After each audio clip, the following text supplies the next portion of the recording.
I'm Tori, and today I'm going to be discussing The Dragon Reborn by Robert Jordan. This is the third book in the Wheel of Time series. It was published in 1990, and I listened to the audiobook narrated by Michael Kramer and Kate Redding. I'm going to dive right into talking about my opinions, so if you want to see my summary of this book or the other books in the series, or my reviews of the other books in the series, I'll leave links to those in the video description. I had so much fun with this book, and it is my favorite in the series so far. I liked the first book, I enjoyed the second book less, and then this book was just so much fun.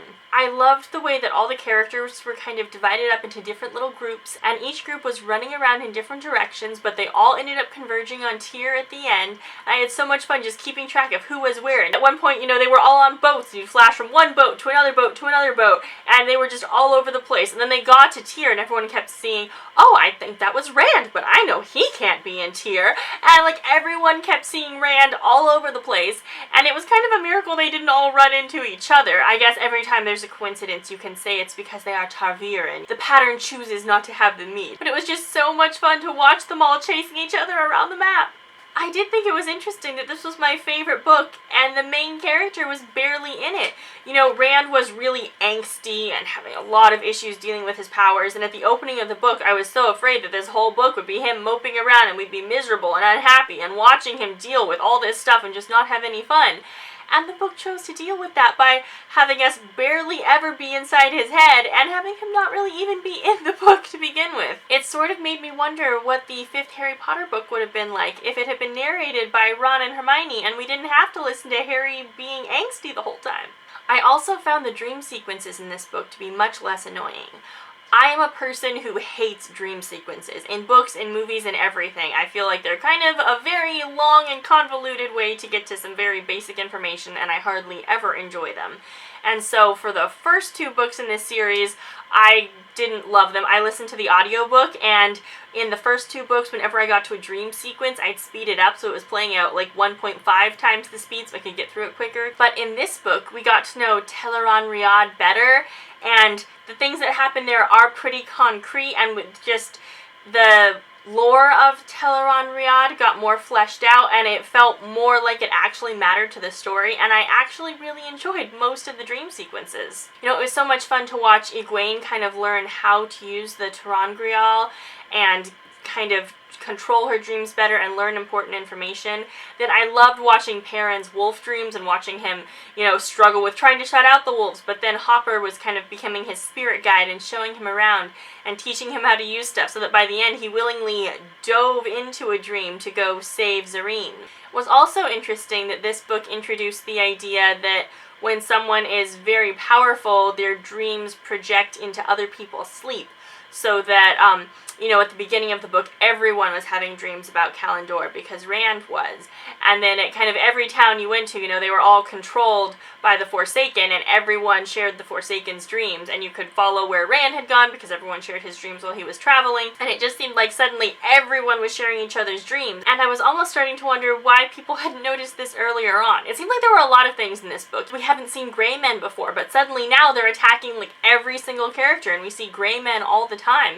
Makes me wonder if maybe they had been something that was lost kind of when the Dark One was imprisoned, and now that he's breaking free, they've just gotten out, because they're everywhere attacking everyone, and we haven't seen them for a second before this book. We also were just introduced to Balefire. We hadn't really heard of it, and now we've seen Nynaeve accidentally use it and Moraine use it several times. And then there are the Dark Hounds that we hadn't heard of before, but they only had a couple scenes, so that wasn't quite as bad as the other ones. But it was just so interesting to me that there were so many fundamental magical elements introduced that we hadn't seen before that were just everywhere in this book. I had so much fun with the characters in this book, especially Perrin and Mat. And I've always liked Perrin from all the books. I love his perspective. It's really interesting to watch his journey. And, I love watching him get to know his wolf powers and get to be a blacksmith again for a minute. And the whole prophecy of he will have a falcon and a hawk perching on his shoulders. And then they pick up Zareen, and he's trying so hard to resist her. But then by the end of it, he's calling her my falcon. And, the very closing scene of the book was a woman named Berelain coming in, but she is wearing a hawk circlet, so it seems likely that she will be the hawk that perches on his shoulder too. And I love it that all the different characters are getting kind of more love interests, because for the first couple of books it seems like Rand had all the love interests, and it was weird that everyone just fell in love with him and no one else had any romantic life of their own, and now everyone else is starting to kind of get their own romantic lives as well. And then I was really surprised by how much I liked Matt in this book, because in the first 2 books I hated him. He was absolutely horrible and I couldn't stand him. And maybe that's part of the reason that I liked him more, is because I saw that we had scenes from Matt's perspective and I was ready to be miserable the entire time. And he is still very cocky and very overconfident and does get into a lot of trouble and not think things through. But he is smarter than he seems, and he actually thought stuff out pretty well. You know, he figured out he had luck, and he spent a lot of time kind of playing with that and figuring out how to use it. And by the end of the book, he'd sort of figured out that it had to be completely random. He knew that he had to make decisions with the toss of the dice or flip of a coin, something like that. And I'm wondering if this is a power. You know, we've seen other people say that he's playing dice with the Dark One, but it almost does feel like a power, because like the first night when he was so lucky, he was very reckless and not thinking. It felt very similar to Rand's reaction when he had first used the one power and felt totally reckless and out of control afterwards. So I'm wondering if it is like a power thing, or maybe it is just some special unique gift that he has. Maybe it's an effect of the dagger, maybe it's an effect of blowing the horn, we don't really know. But then he was also like surprisingly noble, and I actually really like that he doesn't act noble. He says he'll save anyone who can pay, and he's only out for himself. But then he ends up helping quite a few people. You know, he helps the girl who gives him the fireworks, and he goes on this big long quest to save Elaine and the other girls. And I think he might be developing feelings for Elaine, which would be amazing, and I hope they get more time together in upcoming books, because it will be very interesting to see how that progresses. But you know, he went into the stone, he blew it up, he fought off all these people, and he went to save the girls. And then they didn't even thank him. I thought that was so ridiculous. They're just like, we're fine, we would have gotten it, we didn't really need you. And they just kept belittling him. And that's one of the things that really annoys me about the women in these books. It feels like every single woman, when she's interacting with the men, is very haughty and superior and demanding and controlling and belittling.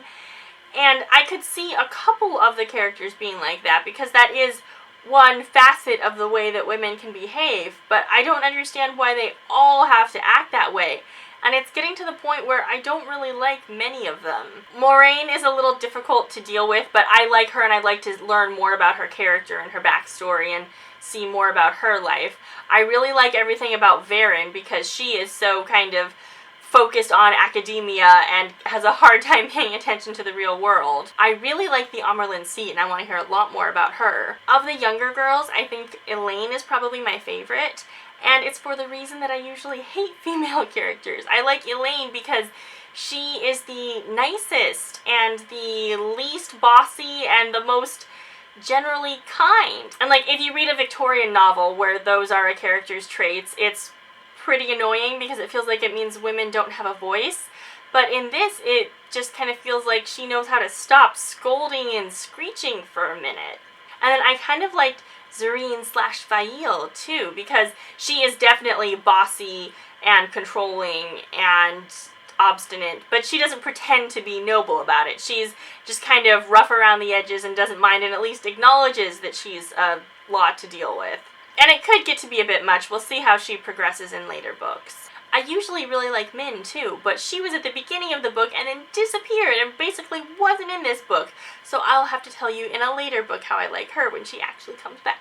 I also thought it was hilarious how often these girls keep getting kidnapped. And I have decided to start a kidnap counter for these books because the girls seem to always get kidnapped. There was the time at the end of the last book where 2 of them were kidnapped. Then they were kidnapped midway through this book where they were just walking through the forest and a bunch of random bandits threw rocks at their heads and caught them off guard that way, which was probably the most embarrassing kidnapping event. And then there was the end of the book where they were kidnapped by the Black Ajah. And looking back at my notes, in book 1, Egwene and Perrin were both captured by the White Cloaks when they were hiding in the steading. So we get some male representation in here too. So here's the kidnap counter as it stands now. Of the times they've been kidnapped, Egwene stands as the most kidnapped, and Min stands as the least. So I'm going to see if this is a trend, and how many times each of them have been kidnapped by the end of the series.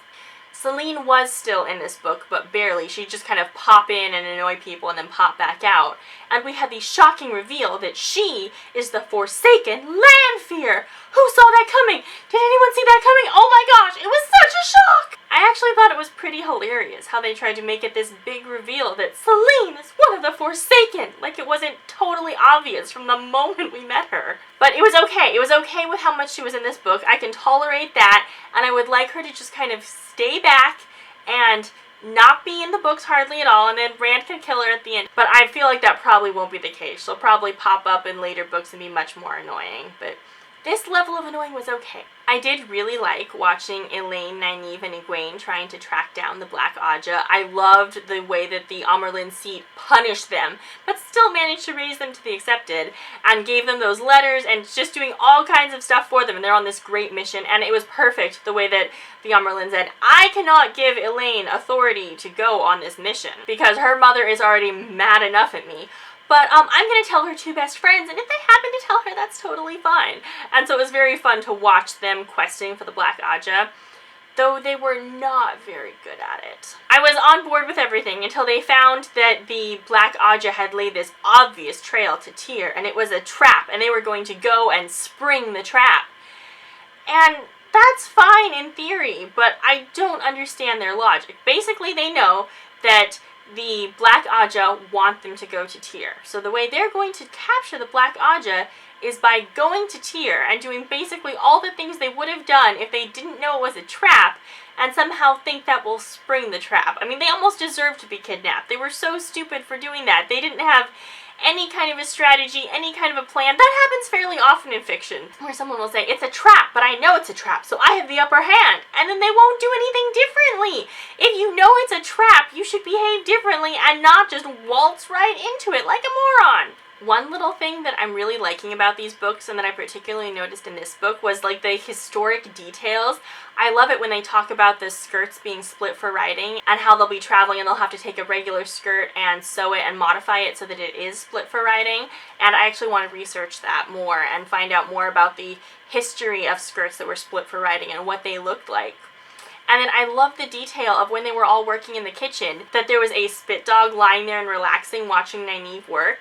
And spit dogs were actually something that they had. It was a little dog that would run around in this thing that looked kind of like a hamster wheel, and that was to keep the meat rotating constantly, and that was something that existed in Europe. And they were generally treated fairly horribly. You know, they were right next to the fire where it was really hot. They didn't have great lives. And so I loved it that this spit dog was just lying there lounging and relaxing and watching Nynaeve do all the work.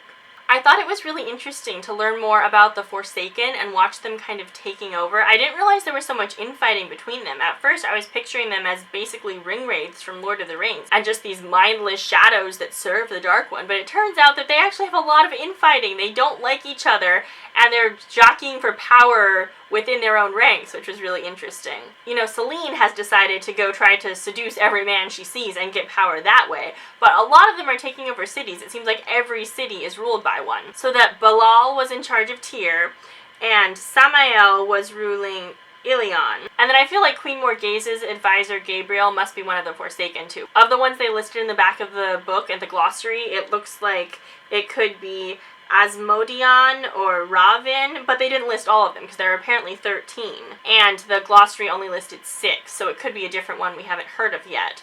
Or I guess it could be Ishamael, because we haven't absolutely proven that he was Baalzamon. It's just, that's Moraine's theory. And that whole ending with Baalzamon was really interesting. It was my favorite final battle in the series so far. In the first 2 books, I just had a really hard time focusing. It seemed like everyone was just running at each other, screaming, and then there's a dream sequence, and I had to make myself really work to pay attention to what was happening. But in this one, I was completely engaged. I could tell I was watching Rand and everything that was happening in real life, and I could tell it was happening in dream sequences, and that was pretty coherent too. So I actually really enjoyed this battle, and I enjoyed watching how it all played out. Though it is looking like at the end of every single book, Rand is going to think that he fought the Dark One and won, and now he's done.